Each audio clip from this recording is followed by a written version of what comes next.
أردا جولر موهبة ريال مدريد ومنتخب تركيا. لكن هنا السلام وهنا التقدم وهنا اختار الله الله الله.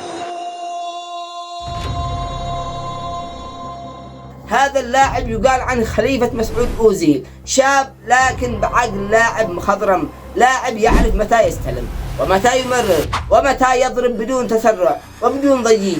أردا جولر لا يلمس الكرة كثيرا لكن يجعلها مؤثرة دائما، رؤية لعب عالية، تمريرات تكسر الخطوط وتسديدات ذكية من خارج المنطقة ومن أنصاف الفرص. يلعب صانع ألعاب ويلعب جناح وينظم الإيقاع ويوازن الفريق كأنك قائد داخل الملعب.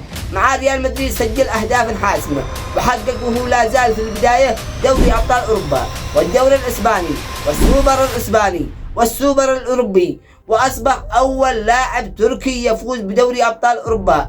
الجماهير ترى موهبة والمحللون يرون مشروع نجم، والسؤال الحقيقي الآن هل يكون أردا جولر هو الاسم الذي يحمل راية الإبداع في ريال مدريد للسنوات القادمة؟ شاركنا رأيك في التعليقات، وإذا عجبك المقطع اعمل لايك واشترك في القناة عشان نصل لأول 1000 مشترك في القناة. والسلام عليكم ورحمة الله وبركاته.